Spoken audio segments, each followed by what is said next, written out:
A very warm welcome to the very first Bedford interview brought to you by Bedford Analysis.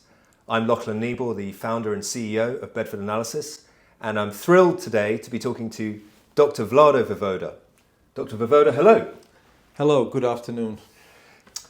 Dr. Vlado Vivoda holds a PhD in international relations from Flinders University. His academic career includes more than 16 years of experience in research, writing, and other roles. He has an extensive academic publication record on a broad range of topics, which include more than 70 books, book chapters, peer-reviewed journal articles, technical reports, and working papers. Dr. Vivoda's research focuses on a wide range of topics related to extractive industries, but his particular focus is on strategic, security, and policy aspects of energy and critical minerals. He is also a consultant for a diverse range of clients in the private and public sectors, and has made regular media appearances on matters related to energy security. And I'm delighted he's here to join us at Bedford Analysis today. So Dr. Vivoda, thanks again. Thanks for joining us. Pleasure to be here, Lachlan. On a personal note, I'm thrilled that you're here. I've been reading your work, and I believe you're one of the leading voices in a generation of academics at the foothills of the Fourth Industrial Revolution, and it's a privilege to be talking to you. Thank you so much. I'm thrilled to be here. It would be entirely fair to say, I think, that critical mineral supply chains and critical minerals themselves have become, in my opinion and perhaps yours, one of the most important security issues of our time. The geopolitical significance of China's dominance is not lost on anyone, hopefully, but it's also quite a sort of nuanced and complicated field of study, marked often, I feel, by a conflation of issues. One of the sentences that stands out most in this field is Deng Xiaoping's statement, I believe, in 1987, where he said, "The Middle East has oil, China has rare earths."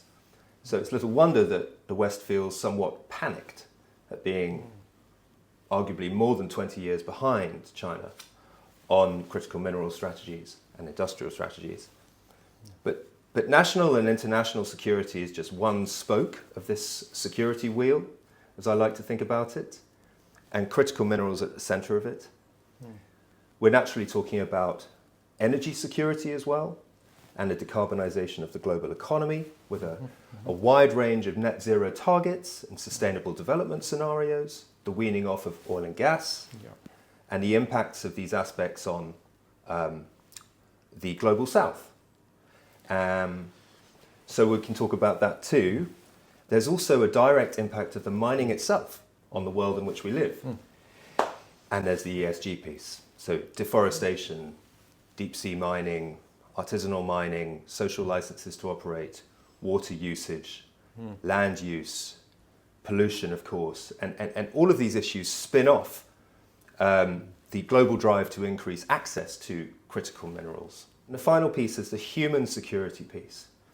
You know, as we've seen recently on the border with DRC and Rwanda and elsewhere, local militia, armed gangs, cartels, trafficking routes, these all will continue to emerge as we sort of capitalize on the global glut for critical minerals. And new mining sites emerging means more sort of local sex trades, profound issues over workers' rights, born from unregulated and corrupt management systems for securing these mineral rights. And we've already seen the impact of these private military companies across the Sahel and beyond, and it's surely a matter of time only before private security groups are mobilized more ubiquitously, especially in lower developed countries where rule of law and access to justice and accountability are at a premium and less prevalent. So it's a rather long way of getting to my first question to you, which is, what do you make of all of this? You know, we're at a seminal point in history. What are your thoughts about where we are right now? Well, thank you for having me here, and thank you for that introduction. It was really wonderful to hear it, and I think you've summarized the complexity of the subject matter very well. I mean, what do I make of it is that it's complex, and I think you've highlighted that by covering a whole range of issues and aspects related to critical minerals that matter, that are relevant. And I think the first word I would use to describe a situation is that it is very complex because of the issue linkage and because of all these different aspects, geopolitical, strategic competition, environmental issues, climate change and having to deal with that, energy transition, how are we doing that? There's several paces for different groups of countries. Human rights issues related to human dignity in certain countries, security, effectively not just national security but also just human security, right? The right to clean environment, clean water, clean air related to both energy and mining. And these are just some of the issues that kind of, I guess, converge when we look at that kind of critical minerals as perhaps the center starting point at this whole kind of complex situation that's just unraveling at the moment.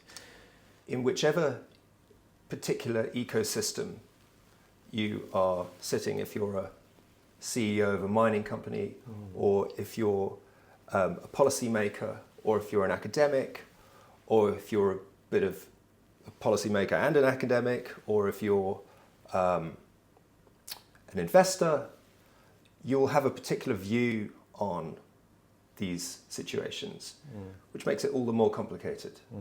So I think it's because we are in this sort of a transition. I'm going to call it, and we can start maybe with looking at the energy transition. So I was at an event recently here in London where I was posed the question of, are we in mid-transition? And I said, maybe in some countries we are, but globally we are not, because, I mean, climate change is a global issue. We've got global problems. Yet, I just checked recently the last statistical review of world energy, and in 2022, the world relied on fossil fuels still for about 82% of energy. So if we were halfway in mid-transition, this would be at, say, 40 to 60. Yep. But it's still 80, and we haven't really moved much. Yep. Yes, okay, renewable energy sources have grown in absolute terms, but in relative percentage points, very little relative to fossil fuels. There's still a lot of power that the incumbents hold or don't want to give away and don't want to move to something else. But I mean, global problems require global responses, and if we have this system where some countries are just refusing to do anything about it effectively, we're not going anywhere. So that's just one aspect of all of this, but we are still nowhere near to that kind of mid-transition point that people would like us to be. Some countries are, but again, it's a global environment, right? As we're at the beginning of our conversation, we could draw it back a little bit and just briefly talk about critical minerals. Okay. What are they? Why are they important? And what determines criticality? And is that working? Good question. Yeah, look, I was, first and foremost, I was at a conference in Italy in late February where there were scholars and experts who devoted their entire career on understanding why and studying why mineral is critical. So I'm not an authority on this. Sure. However, generally they're considered critical if they have, and their usage of these metallic and non-metallic minerals is deemed important for economic and national security. And increasingly technologies then underpin both economic and national security, and their supply chains are perceived as vulnerable to disruption. Now, obviously, for each country, what is deemed critical will vary. Do you, as a country, as a government, or as a nation, play your cards openly? Disclosing what is critical for you, you show your cards to your potential adversaries, friends too, but as well. So I think it's a bit of a game as well that governments can play as well in terms of signaling and just, do you want to play or show your cards or not? So criticality of minerals is something that the topic itself has existed for decades. The US Geological Survey used to publish a list of critical minerals for the United States back in the 1930s. I've seen these documents. So they're not new. It's changed, right? So for example, if you look at military technologies back then and what they are now, very different requirements, right? In terms of what minerals or metals are needed for are best fit for purpose for the nature of war at a particular time. So and how war is fought, what's needed in the war is changing. So these change and critical minerals as such have become, let's say, politicized only over the past 5 or 10 years globally. Why is that? Why is that? Well, firstly, the West realized that China has been ahead of the curve with rare earth elements. Then there has been the incident where there was a disruption of supply of rare earth elements to Japan due to, as a kind of a build-up to a maritime territorial dispute and so on. Senkaku Islands. The Senkaku Islands, I think it was about 2010. And then the West started kind of realizing, oops, these guys have been ahead of the curve a little bit. We've been all happy with globalization. The Cold War ended, let the markets do the job, not worry about supply chain security and so on and so forth. Peace dividend. The peace dividend, right. National security is separate from kind of economy, but that's kind of, merged back. Yes. With China's power growing, China's assertiveness growing. But critical minerals, why have they become important, is because of these, number one, new technologies. So electrification, mobile phones, other technological devices require some of these metals. In addition to that, we've got also the energy transition. So we've got the energy transition. We've got, for example, just to look at a Tesla car. Do you own a Tesla? I don't. Would you own a Tesla car?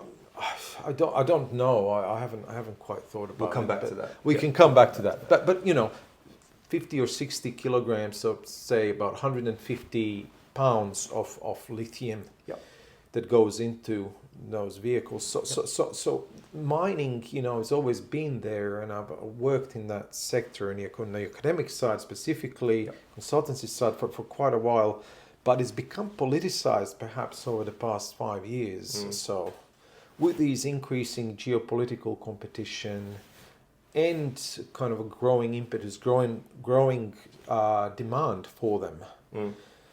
That they're almost become the new oil, right? So they get a lot more coverage in the media, and then various stakeholders or players in the sector start, vying for their voices to be heard, right? And you get issues. Then subsequently, those issues get more coverage in the media again. And you have an example of a country like Panama, where social opposition against a Canadian mining project in the country led it to a standstill. So these kinds of things, come at the back of issues like these social issues related to mining. Like in Peru, there's been a history of these kinds of problems. And we have some of the very important suppliers of mining mineral commodities and some of these critical minerals that have been deemed as critical by many governments, like copper, like lithium, or cobalt or nickel. Let's look at what's happening in New Caledonia recently. So you've got this increasing politicization, increasing securitization of these commodities, and therefore you have increasing tensions and conflict around it. Yep. There's this increasingly more direct link between local issues and geopolitical issues. So you talk about Panama, we're going to talk about Mexico, we could talk about New Caledonia, where the Azeri pressure on the peace in New Caledonia is felt, and Macron flies to New Caledonia to support or show support for this law that effectively has disenfranchised the local Kanak population. Yeah. And it's just interesting how what is essentially a domestic political issue has developed into a much wider geopolitical issue with ramifications for the critical minerals industry, which then obviously has an effect, perhaps over various timeframes, on these technologies that you talk about and various governments' positions on their supply of critical minerals. So just to sort of add in at the end that, you know, local issues are becoming geopolitical issues. Yes. They always have been. This is not a new issue. Yeah, yeah. But, I mean, here's a question. Is any of this new? It's not new. It's none of it is new. It's just, it depends on, is it a globally relevant commodity? That's true. If New Caledonia was world's, controlled, 5% of the supply of, BRICS. I don't think anyone would. No one would care. No one would care that. No.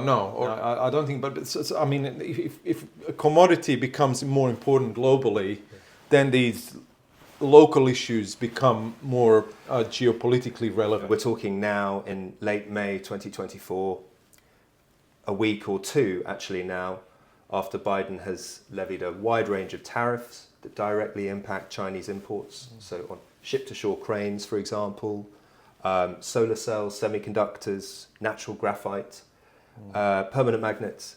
And a few weeks after the Foreign Entity of Concern rules were released by the Department of Energy, determining firmly what percentage of board seats, equity shareholding or ownership, and what specific degrees of separation that classify ownership are for companies with FEOC links. What's the US doing? What does it want? And is it doing what it needs to do to get what it wants? Wow, that's a difficult question. If you look at these set of policy measures collectively, add to it also the extension of the Defence Production Act to the UK and Australia. Yes. The AUKUS as well. In addition to that, of course, the Mineral Security Partnership that the US has initiated, you can see that all this is leading towards a creation of an entirely separated supply chain. Yep. Based on, I guess, a different set of rules. And you can see how this is slowly going to be manifesting with critical minerals specifically. Where you're gonna, probably you're gonna have a high degree of certification of looking at across the supply chain of where things came from, to make sure that it's all within the, say, friend-shored kind of nations, those that are not China or China's friends. So we're heading in that kind of into bipolarity, bifurcation. Yes. Is that what the US wants? And it seems to be largely the direction that the EU is headed, at least with the subsidy probes. It seems to be the case. I mean, it's the whole set of policy measures are pointing in that direction, and towards, I think, a recognition that the West and a lot of Western countries need to rebuild their industrial base as well. Sure. I think there's an element to that Sure. of that as well,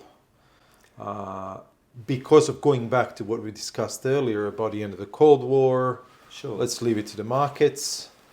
And then going, oh, oops, well, we lost all this industrial capacity. Now it's all been made in China. We don't want to be held hostage by China Yes. for whatever kind of political issues globally. Yes. We want to maintain strategic autonomy against China.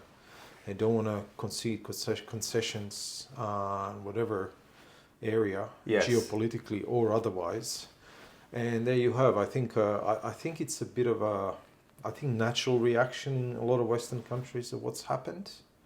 Would you explain that a little bit more? Yeah, going back, bringing economic security back into national security, perhaps as it was during the height of the Cold War, or keeping supply chain domestic, and having that capacity to produce enough goods, high tech, military or otherwise, that would be sufficient to support, say, a global war effort, if that were to eventuate. There's a tension in this growth of the renewable sector to meet net zero, and the sort of parallel drive to decouple from China on grounds of national security. Right. So on the one hand, you've got China with its vast market of electric vehicles, solar industry entirely China dominated, wind as well. It's pre-packed, ready to go. Global decarbonisation needs met by China. But on the other hand, you've got some of the most protectionist legislation we've seen in decades, certainly this century, coupled with high tariffs and rhetoric to match it. Yeah. To drive China out. So, Right. and the EU seems to be following suit. So you've written about the rules-based international trading system, Yeah.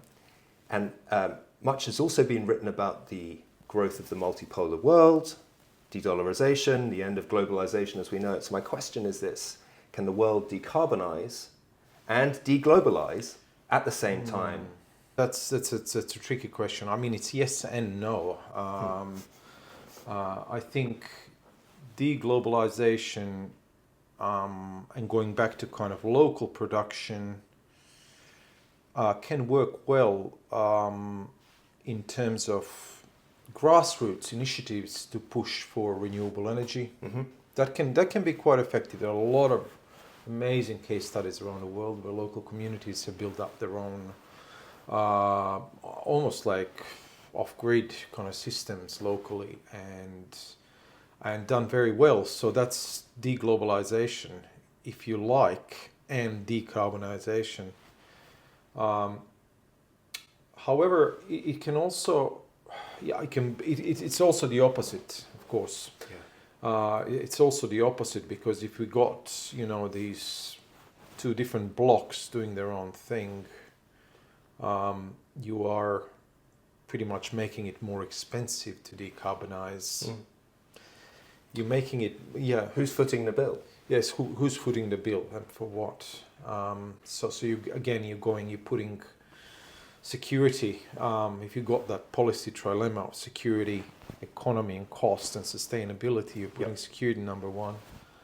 And the three should be in fine balance. If to reach that kind of, to meet the trilemma, if you like. That's not easy.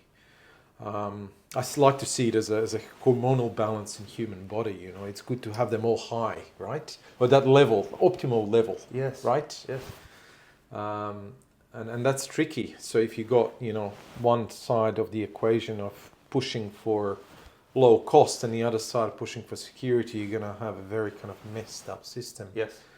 Where I don't know where we're going to go. And you got, particularly if countries are following national interest, refusing to decarbonize, keeping to themselves, You have countries where some of some of the BRICS members where you could fill up a tank of fuel, for something like £25, 25 pounds, and buy V8s, and yet you have zero emission zones. So what's going on here?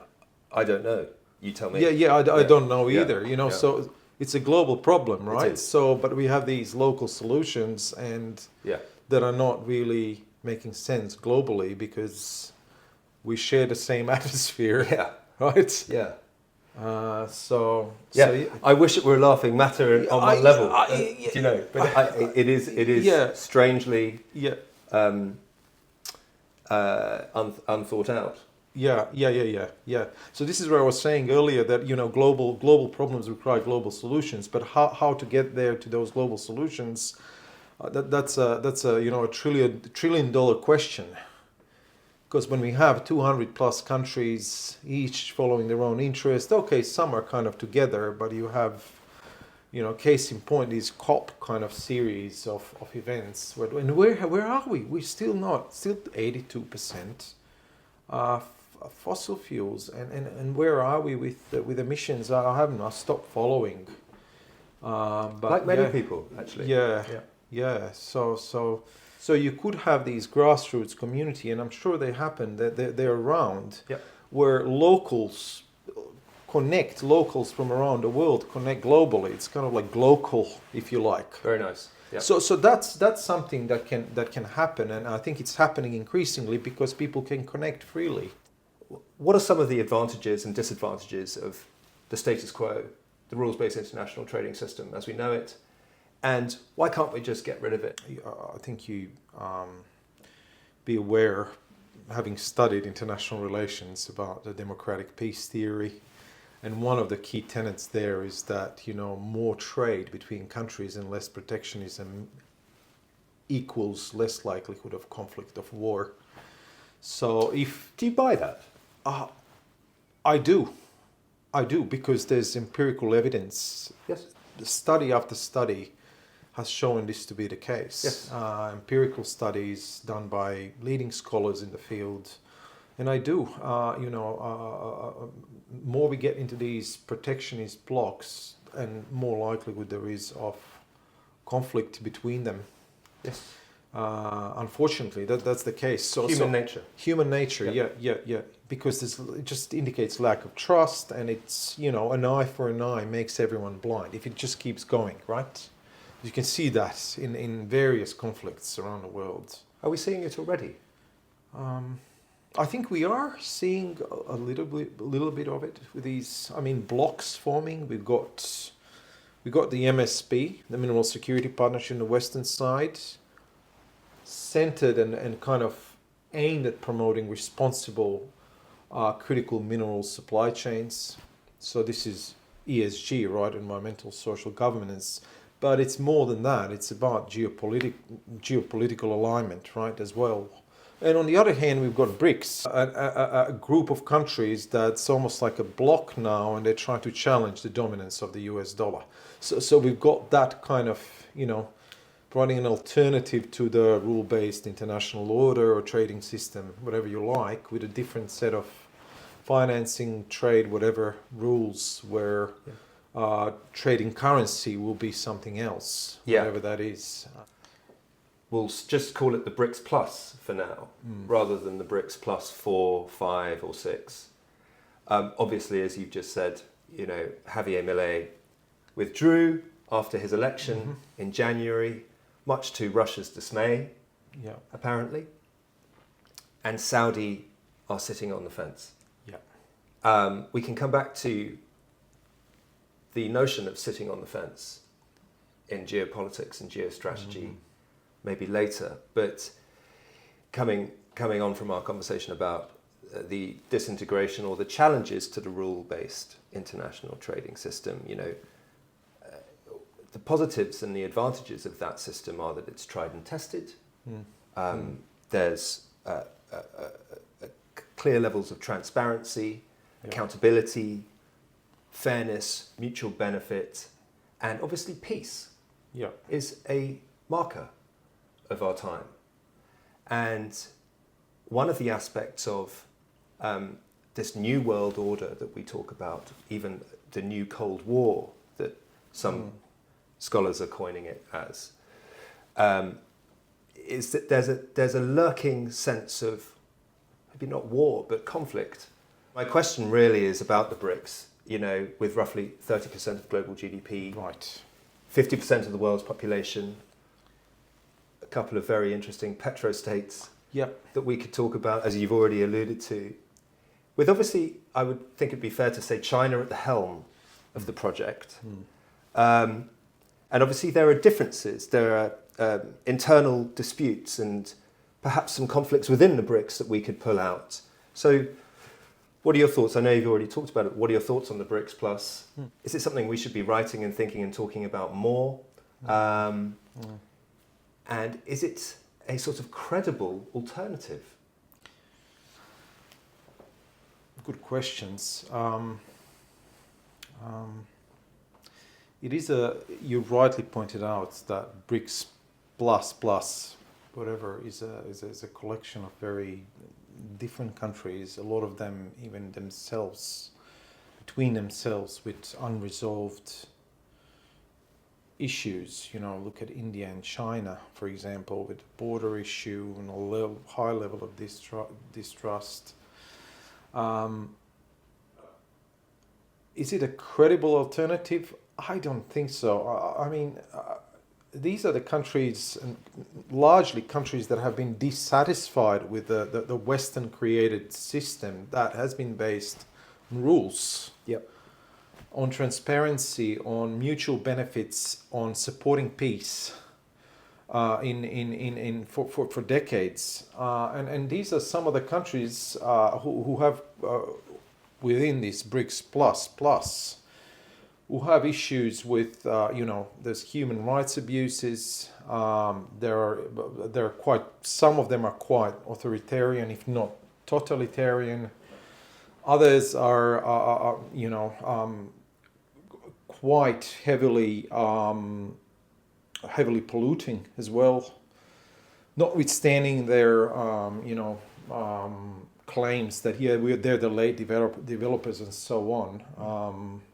China still consumes almost 60% of the world's coal. That's significant contributor to climate change.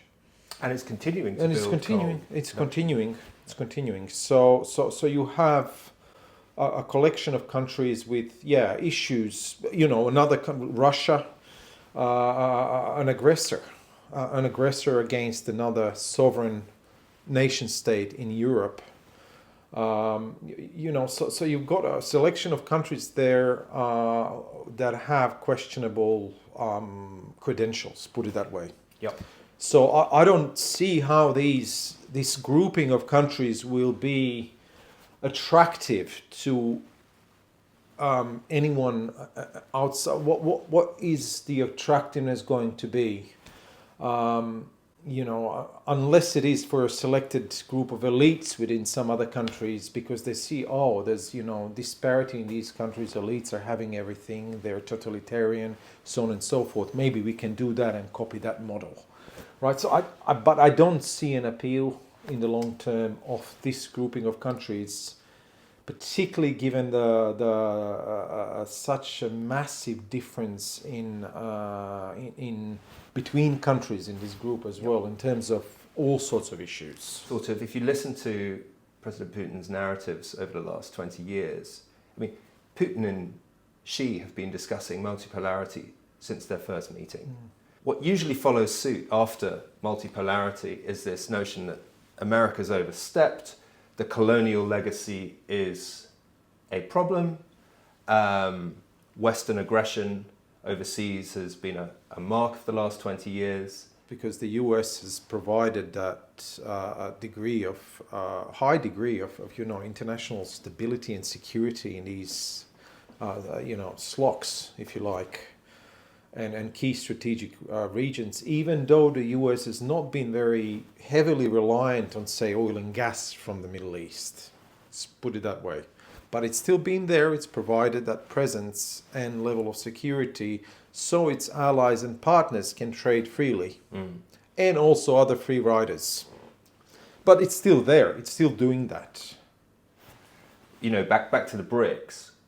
Is that part of the leverage BRICS feels it has, is to highlight these American footprints globally, these military footprints globally, and say, look, you don't want this anymore, we're a credible alternative? No, but are they? Do they have that kind of force projection? It's not force structure. No, certainly not today. They don't.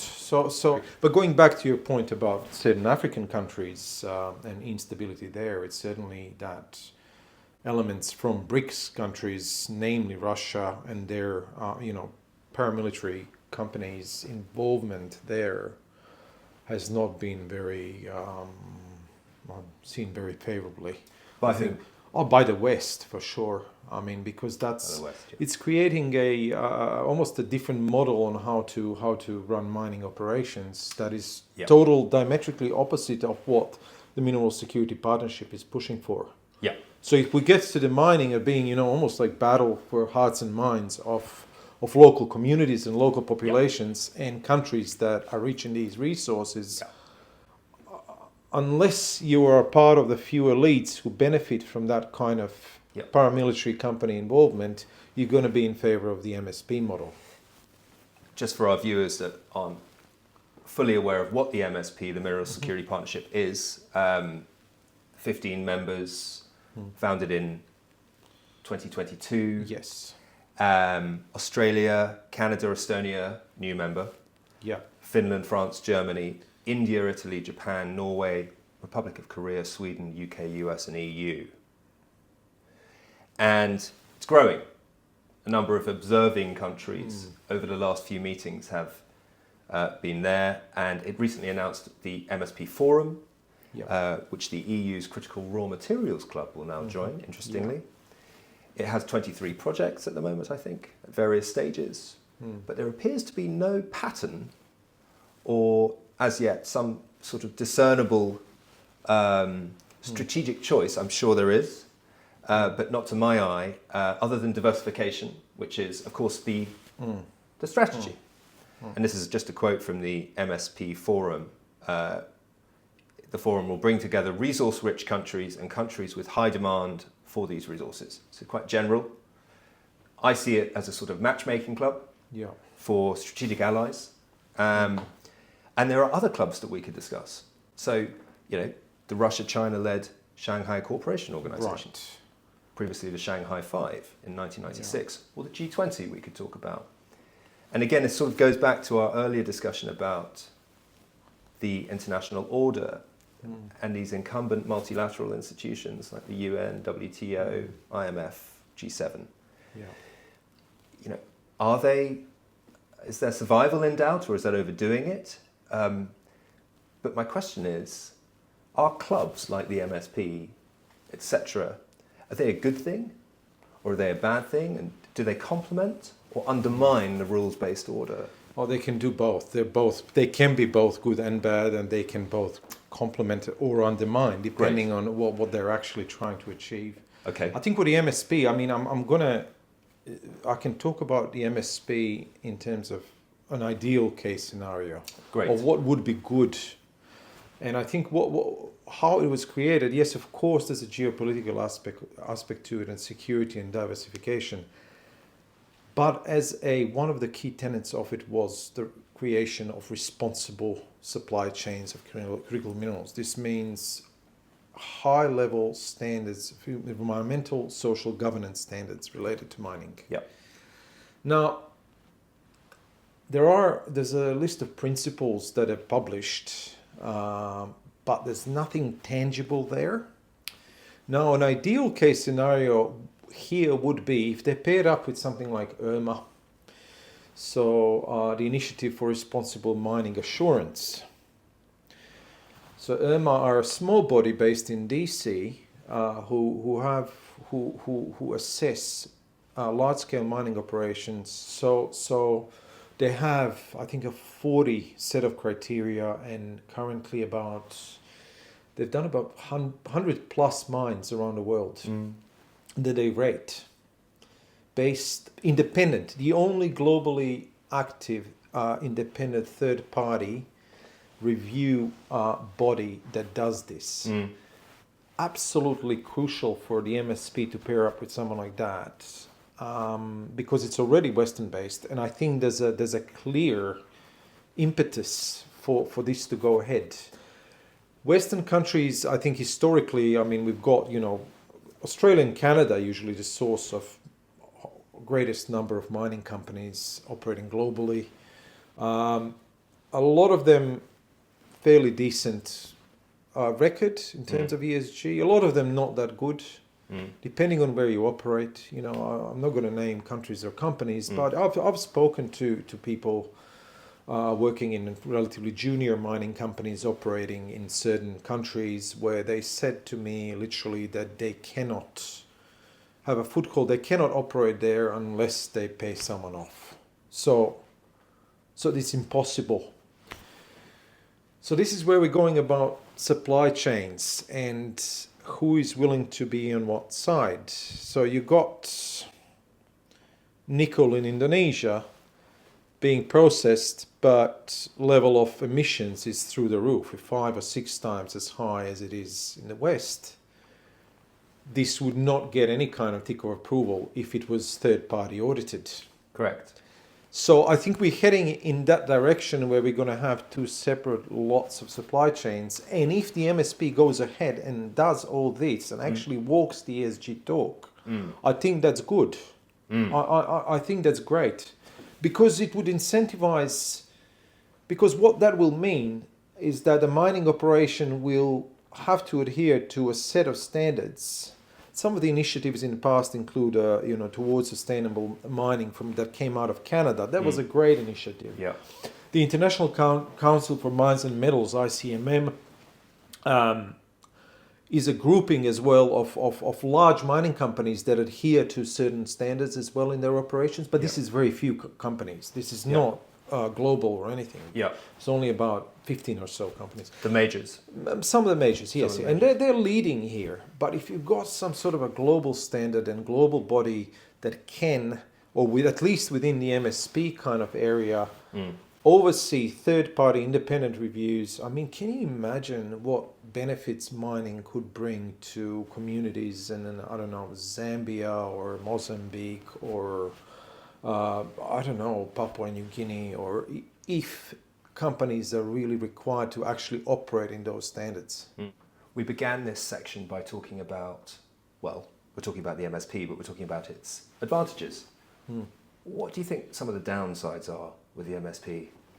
The downside with the MSP is that, again, going back to that policy trilemma, you've got security, you've got cost and equity, and you've got sustainability, where if you push security on one hand, heavily push security on one hand, and make supply chains contained within a selected group of countries, you're going to push up the cost.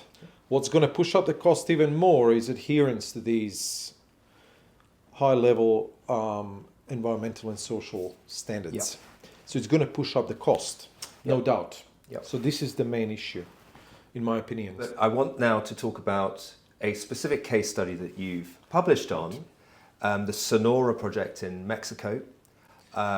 It's one of the, for those that don't know, Sonora is one of the northern states of Mexico's 31 states, and estimated, according to the Ministry of Finance in Mexico, to be holding reserves of, I think, $600 billion of lithium. And there are a number of complications with this project, which you know about, and I just wanted to put this ball in your court and ask you to tell us about the Sonora Project. Thank you. What you've written about it. It's a very interesting project, and our group of colleagues and myself, we wrote this paper that looked into this specific project and used it as a microcosm of what's happening globally, in terms of bringing lithium to the market, but also to highlight this whole litany of issues, dimensions to this, where there are problems. So just to name them. I mean, first and foremost, you have the geopolitics. So this deposit is located something like 100 miles south of US border, owned by Ganfeng Lithium, a Chinese company. So you've got the Chinese encroaching there, and there's already been some kind of accusations from Washington about Chinese interests using human mining operations in Mexico to smuggle fentanyl and all that and bring it into the US. So that there's been that kind of accusations around as well. I've seen reports on that. So there's the geopolitical piece.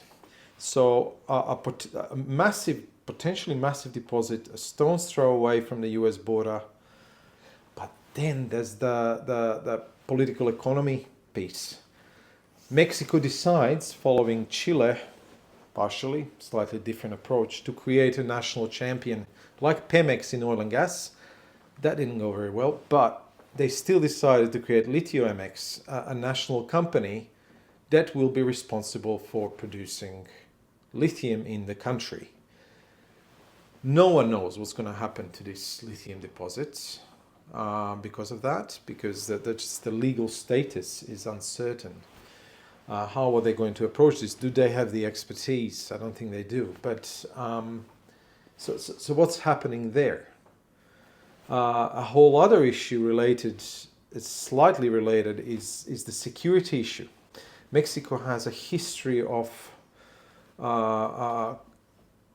cartel interference in functioning of the oil and gas sector, where phenomena referred to in Spanish as huachicolero means stealing, really siphoning petrol out of pipelines and creating a massive black market and selling it at a lower price to anyone. It's this whole kind of parallel black economy, because cartels are very powerful in Mexico, and particularly in that area, in Sonora, Sinaloa, up in the north, very powerful. There's the issue of security. So chances are that these guys are going to knock at the door of the mining company and go, or in another way, probably a bit less obvious, demand a cut of whatever. So it's likely. Very likely. Very likely. Yeah. Another issue is to do with, uncertainty about this lithium based in clay. So it's a slightly different kind of it's not proven, the technology. So it would be a bit of an experiment, but what's particularly... As opposed to brine, yes. Brine lithium. Yeah. So it's... the issue here is that getting lithium out of clay would require a tremendous amount of water. And Mexico has a water agreement with the US already, about water sharing agreement, and this is not far from the border, and this area is quite dry anyway, an arid area. Water availability issue, so that's an environmental issue. Yes. There's a whole issue again about the landowners and agricultural producers in that area and indigenous people who are also demanding their own rights. Yes. To do with land ownership, land access, and mixed use. Is it going to be for agriculture? Is it going to be for mining? Well, there's also the lead times for these sorts of mines. Absolutely. A minimum of 10 years. Absolutely. So, absolutely. a lot can go wrong in 10 years. Yeah. The level of violence in Mexico is one of the most violent countries in the world, according to ACLED. Mm-hmm. We know this. And Ganfeng Lithium that you mentioned owns 97.3% of Bacanora Lithium, but that's the Sonora Project. Yeah, the Sonora Project. Yeah. And these issues of internally displaced persons, IDPs, land disruption, corruption, contamination, water usage, and then this technical difficulty of this clay-embedded lithium. This seems to be a particularly poignant example of where all of these issues we've discussed today collide and intersect. Absolutely. Yeah. Issues like this around Sonora Project highlight how difficult and how complex it is to bring this lithium to life. Especially given the foreign entity of concern rules that are now in place, which rule out the Ganfeng lithium offer, presumably. But also there's a sort of disconnect, because I believe that Elon Musk has been in long discussions to move his operation to Texas for tax reasons. Yeah. Not that far from the... Not far from the border. But Mexico is a whole question we haven't mentioned. We haven't. Mexico is not part of the BRICS. No. Mexico is not part of the MSP either. No. So Mexico is one of those countries that are in the middle. And I think the jury is out where Mexico is going to go. I think there are other countries like that in that kind of position that are almost kind of either playing both sides, or they're trying to get most out of this geopolitical competition globally between US, China and their allies. Like look at Chile, for example. You know, Chile's got Ganfeng is in Chile as well. There's a lot of Chinese investment in Chilean mines. Yep. But there's there are Western companies there as well. Yes. So it's a bit of a mixed bag. Countries are actually not playing both sides, but reaping benefits from involvement from both sides. And you can do that in a smart way. I think the Chileans are probably well ahead of the curve in that space.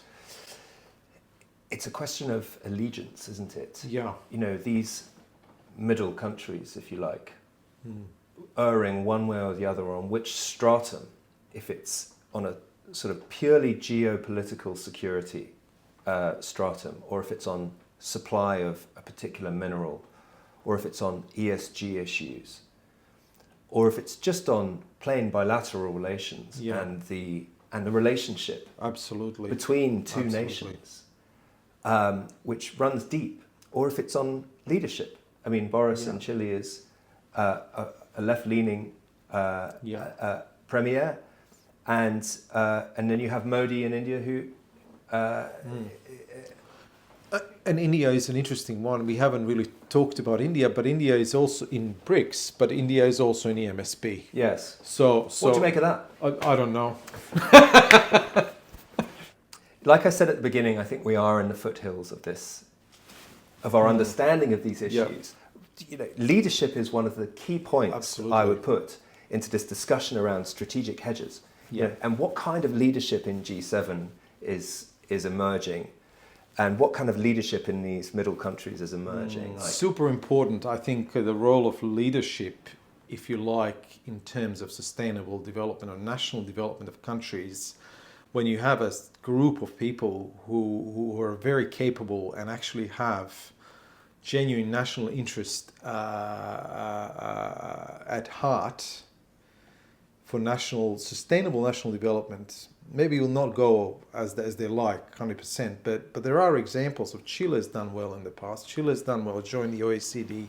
They've done well at the back of a group of people who've been educated together and went back and said, let's do this. Yeah. I think Malaysia has done fairly well like that too. Interesting. A country like Botswana has done very well like that too. A group of people that have been educated somewhere in the West came back together and said, let's do something. Let's bring this place up. You know, let's do something. So I hope that as more countries have perhaps capable leadership groups in place, they can support policies and whatever geopolitical alignments, not necessarily that too, they can still do business with China or whoever, but they support sustainable development and growth, equitable growth of these countries. Okay, well, this has been completely fascinating, and I just wanted to ask one last question, which was, you know, what are you doing now, and what avenues of research are you exploring? I'm working on several projects, several papers. We are similar group of researchers are using a specific lithium project as well in Chile to highlight that kind of interplay of various issues, as in the case of Sonora. So that's one project. Great. Another one is looking at, and I've just kind of started there. Looking at critical minerals and particularly their relevance for defense. But this is a tricky one because a lot of whatever's in the public domain has been published, in the 70s, 80s, and it goes back to what we've discussed earlier about it, changing nature of warfare. What is actually a critical mineral for fighting a war nowadays? And how do you fight a war? Yeah, nowadays? exactly. So these are some of the... And how do you fight a war in 10 years? Exactly. When So the tech's built? these are some of the questions I'm grappling with. I don't have the answers. Fascinating. Yeah, and finally, a couple of papers I'm involved in with several colleagues looking at critical minerals in Africa, because it is such a hot spot now. And we're looking at, and in one paper, looking at that kind of geopolitical scramble for various locations in Africa, and some of the high-level kind of findings from that. And in another one of the potential for some sort of, disruptive sustainability technologies to play a role in helping Africa develop more sustainably. So these are several projects that I've been working on.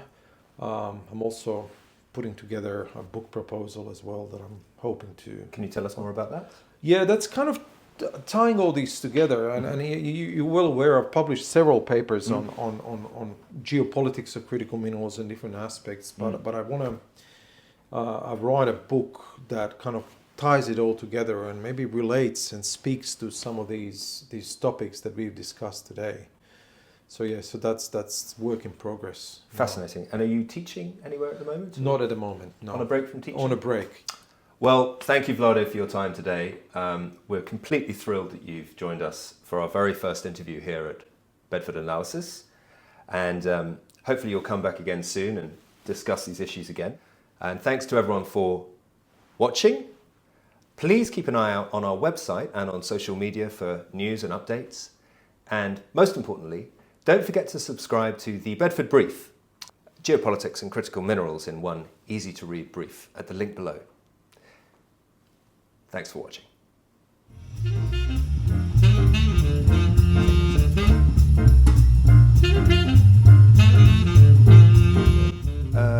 It'll be going an hour, so we'll keep rolling. Okay, good. Wow. I'll talk for an hour. Yeah. Great. Let's keep going. Scratch the surface. Barely. Barely.